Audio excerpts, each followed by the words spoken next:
હવે આપણી વચ્ચે ધોરણ 9 નો વિદ્યાર્થી શર્મા વિજય ગંગારામભાઈ એક સુંદર ભજન રજૂ કરશે. તમે એના શબ્દો સાંભળજો અને એનો લય અને એ જોવાનું છે કે જે આટલું નાનું બાળક કેટલું સરસ ગાઈ શકે છે. એવી પ્રતિભા હોવી જોઈએ, આ વાત કરવાની પ્રતિભા નહીં.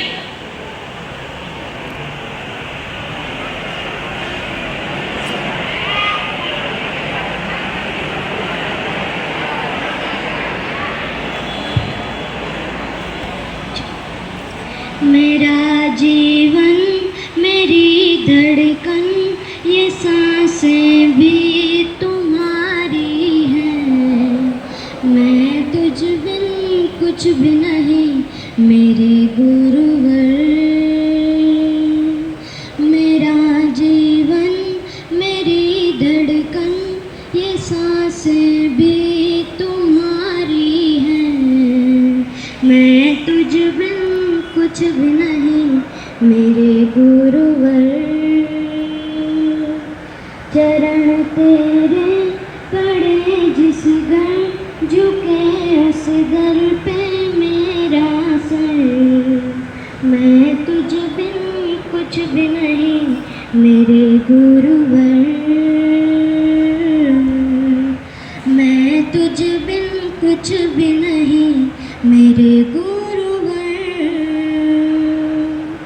कठिन राहें थी जीवन की, हजारों गम सताए थे. पकड़ उंगली मेरे गुरुवर मुझे चलना सिखाए थे. गुरु पूजा गुरु भक्ति गुरु ब्रह्मा गुरु ईश्वर. गुरु तुमसे बड़ा जग में न कोई दूजा परमेश्वर. गुरु तुम हो मेरे भगवन, है जीवन चरणों में अर्पण. मैं तुझ बिन कुछ भी नहीं मेरे गुरुवर. मेरा जीवन मेरी धड़कन ये सांसें भी तुम्हारी हैं.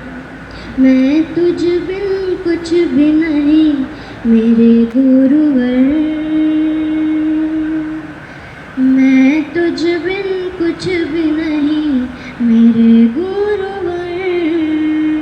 Thank you so much.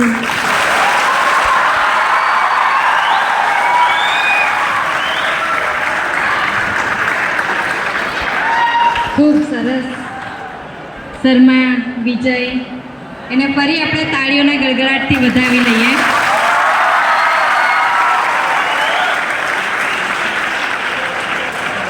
જો સાચા અર્થમાં આપણે થોડુંક શાંતિથી સાંભળીએ. સાચા અર્થમાં ગુરુએ આપણને અંધકારમાંથી પ્રકાશ તરફ લઈ જાય છે. તો એ પંક્તિને આપણે જો સાકારિત કરતા જોઈએ તો ઘણી બધી દીકરીઓ અહીંયા કહીને ગઈ છે કે આજે ઇન્ટરનેટ અને ટેકનોલોજીના સમયમાં સૌથી જો મહાગુરુ હશે તો તે ગૂગલ છે. પણ સાચા અર્થમાં એક વ્યક્તિનું અથવા તો એક શિષ્યનું એક સાચા વ્યક્તિત્વ તરીકે ઘડતર એ ગૂગલ ના કરી શકે. એના માટે એક ગુરુના સાનિધ્યમાં જવું જ પડે. અને એટલા માટે જ આપણે એક વિદ્યાર્થી તરીકે જ્યારે આપણો સમય છે તો તેવે સમયે આપણા શિક્ષકો એ આપણા ગુરુ છે. તો એ શિક્ષકો આપણને જીવનના ભવિષ્ય તરફ કયા રસ્તે ચાલવું, કઈ દિશામાં જવું એનો જ્યારે રસ્તો બતાવતા હોય તો તેવે સમયે સાચા અર્થમાં એ શિક્ષકની વાતોને આપણે આપણા જીવનમાં અનુસરીશું તો મિત્રો આપણે પણ આગળ વધીશું. અને કાર્યક્રમના અંત તરફ એવા જ આપણી શાળાના આચાર્ય સાહેબશ્રીને હું વિનંતી કરીશ કે તેઓ પણ આજના ઉત્સવ નિમિત્તે એમની અમૃતવાણીથી આપણને બે મીઠા શબ્દ કે અને આપણા જીવનને આગળ ધપાવવા માટે એમાંથી આપણે કંઈક લઈ લઈએ.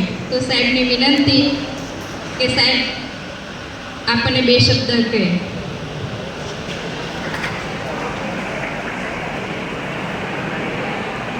હલો,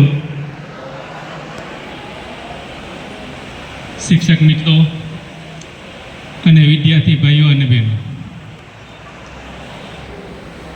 આજે પહેલી વખત આપણી રૂબરૂ મુલાકાત થઈ રહી છે. પ્રવેશોત્સવને દિવસે થઈ, પરંતુ એ અલગ જલપ રીતે આપણે મળ્યા હતા અને ધોરણ 9 અને 11ના જે વિદ્યાર્થીઓ અહીંયા પ્રવેશ લીધો છે એને હું હૃદયપૂર્વક આવકારું છું. અને એ જ રીતે ધોરણ 10 અને 12ના વિદ્યાર્થીઓને પણ આવકારીએ છીએ કે આ નવા સત્રમાં ખૂબ જ સારી રીતે આપણે આગળ વધીએ. જે રીતે આપણું ગત વર્ષનું ધોરણ 10 અને 12નું પરિણામ છે એ જ પરિણામને આગળ વધારીએ એવી 10 અને 12ના વિદ્યાર્થીઓને હું શુભેચ્છા પાઠવું છું કે તેઓ ખૂબ મહેનત કરે, કારણ કે અત્યારથી જ તમારી બોર્ડની પરીક્ષાની તારીખ પણ નક્કી થઈ ગઈ છે.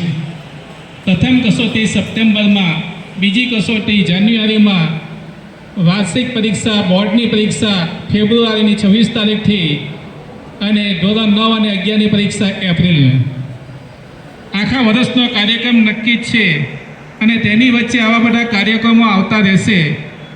મારે તમને એટલું કહેવું છે કે આપણે ત્યાં અત્યારે અલોરા નિમિત્તે થોડીક સ્પર્ધાઓ ચાલી રહી છે અને અત્યાર પછી પણ બધી સ્પર્ધાઓ રહેશે, પરંતુ આ બાજુના વિભાગમાં એમ સંખ્યા વધારે દેખાય પરંતુ સ્પર્ધામાં ઓછા દેખાય. આજે રંગોળીની સ્પર્ધા હતી, એ રંગોળીની સ્પર્ધામાં છોકરાઓમાંથી 2 ટીમ હતી. 6 છોકરાઓ તે ઊભા થાય જોઈએ, જેમણે રંગોળીમાં ભાગ લીધો હતો તે ઊભા થાય.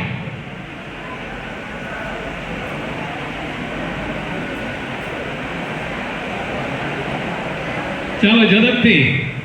હા, બીજા